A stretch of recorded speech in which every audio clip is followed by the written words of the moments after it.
espera, para tudo. Antes de você continuar, eu preciso te fazer uma pergunta que vai mudar a forma como você assiste a qualquer filme pelo resto da sua vida. E se eu te provar que o Oscar que você aplaudiu foi comprado com uma mentira? Que o herói da história que te fez chorar está, nesse exato momento, processando a família que o salvou? Que o gênio mais carismático da tela grande inventou cada detalhe da própria história enquanto apodrecia numa cela de prisão comum? Fica comigo, porque nos próximos minutos eu vou estraçalhar a fachada de filmes baseados em fatos reais. E o que você vai descobrir é exatamente o que os estúdios gastaram fortunas para esconder de você.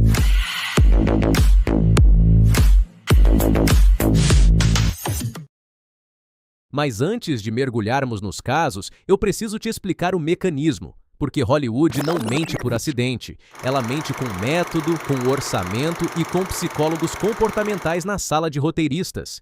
A etiqueta baseado em fatos reais é tecnicamente o produto mais lucrativo da indústria do entretenimento. Uau. Ela cria uma conexão emocional que a ficção pura jamais consegue alcançar. Quando você vê aquele selo na tela, seu cérebro para de questionar e começa a sentir. E é exatamente nessa janela de vulnerabilidade emocional que Hollywood entra e te vende uma versão da realidade cuidadosamente higienizada, testada em focus groups e aprovada por advogados. A dor real de pessoas reais vira ingresso. O trauma de alguém vira bilheteria de fim de semana. E a verdade é o primeiro item cortado do roteiro. E então chegou 2023 e tudo desmoronou. O caso Michael Oher não foi um escândalo qualquer. Foi o terremoto que revelou a fundação podre da narrativa do Salvador Branco. O gigante gentil de Um Sonho Possível, aquele que te fez aplaudir de pé, revelou em tribunal que nunca foi adotado de verdade. Ele foi colocado sob uma tutela legal, um instrumento que permitiu à família Tuohy usar a imagem dele, lucrar com a história dele, colecionar entrevistas e royalties, enquanto ele recebia literalmente zero. Sandra Bullock ganhou um Oscar. Michael Oher ganhou uma vida inteira de exploração institucionalizada. E o pior, Hollywood sabia exatamente como o sistema funcionava. Eles só escolheram não colocar isso no roteiro. Mas o caso Oher é apenas o começo. Porque tem um golpista ainda mais ousado esperando pela gente. E esse nem precisou ir ao tribunal. Ele simplesmente inventou tudo. Frank Abagnale Jr., o homem que virou lenda, o impostor mais carismático da história, imortalizado por Spielberg com o rosto de Leonardo DiCaprio em Prenda-me se for capaz. Os golpes na Pan Am, as identidades falsas, os cheques fraudulentos, tudo narrado com aquele charme irresistível que faz você torcer pelo bandido. Now, just tell me how much yours and I'll pay you back. $1.3 million. Problema. Jornalistas investigativos passaram anos atrás da história real de Abagnale, e o que encontraram é devastador. A maioria dos golpes geniais que ele descreve nunca aconteceu. Registros de aviação, de hospitais, de escritórios de advocacia, nada confirma as histórias que ele contou ao FBI e que viraram livro, palestra e blockbuster. Ele criou uma persona fictícia enquanto estava preso por crimes bem mais mundanos. Hollywood sabia? Provavelmente tinha as evidências na mesa. Mas um impostor charmoso com uma história impossível é um produto perfeito demais para ser arruinado com fatos. Agora, e eu preciso que você fique aqui porque esse próximo caso envolve algo que nenhum outro canal vai ter coragem de dizer. Vamos falar sobre o que os atores sacrificam de verdade para dar credibilidade a histórias que são, no fundo, mentiras muito bem embaladas. Bradley Cooper, 6.000 calorias por dia. Treino de operações especiais durante meses. Ele se transformou fisicamente numa máquina de guerra. E o resultado na tela é inegavelmente poderoso. Mas Sniper Americano conta a história de Chris Kyle, o franco-atirador mais letal da história americana. E veteranos que serviram ao lado de Kyle dizem que o filme é, essencialmente, uma peça política, uma versão romantizada que omite contextos e contradições que o tornariam humano demais para ser herói. O sofrimento de Cooper era real, o perigo físico era real. Mas a história que esse sofrimento veio validar, essa é outra conversa. E é aqui que o truque mais inteligente de Hollywood se revela. E eu vou te mostrar exatamente como ele funciona. Rami Malek usou próteses dentárias personalizadas durante um ano inteiro antes de as câmeras ligarem. Ele ficou tão obcecado com a transformação que chegou a mandar fundir os dentes em ouro para ensaios. O nível de dedicação é absurdo.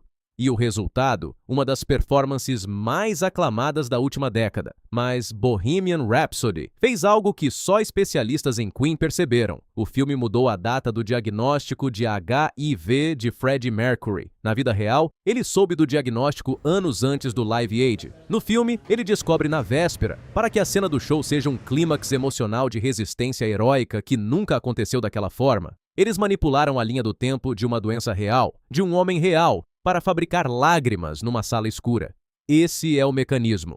E o jogo da imitação fez exatamente a mesma coisa com Alan Turing, mas de um jeito ainda mais cruel.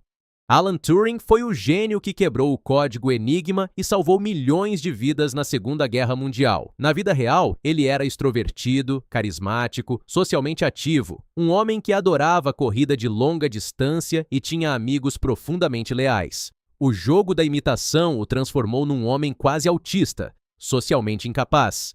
E, o ponto mais grave, o retratou como alguém que descobriu um agente soviético entre os colegas e escolheu silenciar para proteger o próprio segredo. Historiadores e especialistas em Turing foram categóricos. Isso nunca aconteceu. Eles pegaram um herói real e reescreveram sua personalidade do zero para encaixar numa narrativa de drama e conflito que fizesse sentido dramático. O homem que salvou milhares virou personagem de si mesmo. E a família dele, os estudiosos da sua vida, não puderam fazer nada. Mas agora, e esse é o ponto que divide o vídeo em dois, eu preciso te mostrar o momento em que a fronteira entre o cinema e o crime histórico praticamente desaparece. Hugh Jackman, sorriso largo. Trilha sonora eufórica. O rei do show pintou P.T. Barnum como um sonhador inclusivo, um defensor dos diferentes, um homem que deu palco para quem o mundo rejeitava.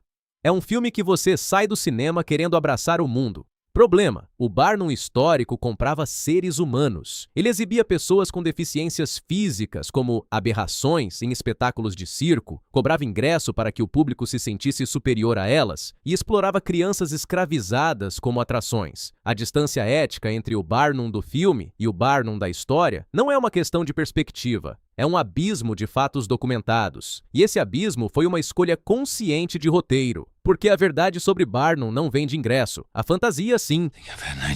Leonardo DiCaprio em O Lobo de Wall Street.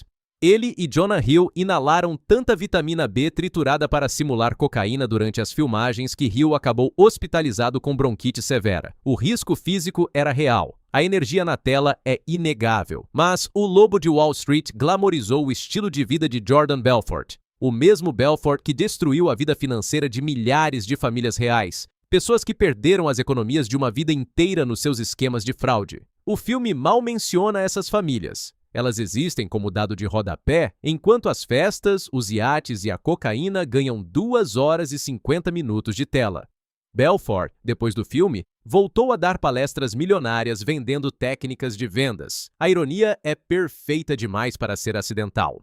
Então a pergunta final: a que importa de verdade? Por que nós deixamos? Por que continuamos comprando ingressos sabendo que vamos ser manipulados? Porque a verdade crua não tem estrutura narrativa. Na vida real, os vilões não são completamente vilões. Os heróis têm falhas que não resolvem no terceiro ato. As injustiças não são corrigidas com um discurso emocionante. E nós, como humanos, somos biologicamente programados para precisar de sentido, de arco, de resolução. Hollywood apenas nos dá o que pedimos, mas cobra um preço que raramente aparece nos créditos finais. O preço é a história real de Michael Oher, que nunca recebeu o que era seu. O preço é a personalidade de Alan Turing, reescrita para caber num roteiro. O preço é o rosto das famílias destruídas por Jordan Belfort, que o filme decidiu não mostrar. O cinema é sim a mentira mais bela que a humanidade já inventou. Mas agora você tem o que os estúdios não queriam que você tivesse: os olhos abertos. E uma vez abertos, não fecham mais. Se esse vídeo te fez ver diferente, se você nunca mais vai assistir a um baseado em fatos reais do mesmo jeito, você já sabe o que fazer. inscreve-se agora, porque o próximo blockbuster já está sendo produzido e ele já tem uma mentira embalada esperando por você. Nos vemos nos bastidores.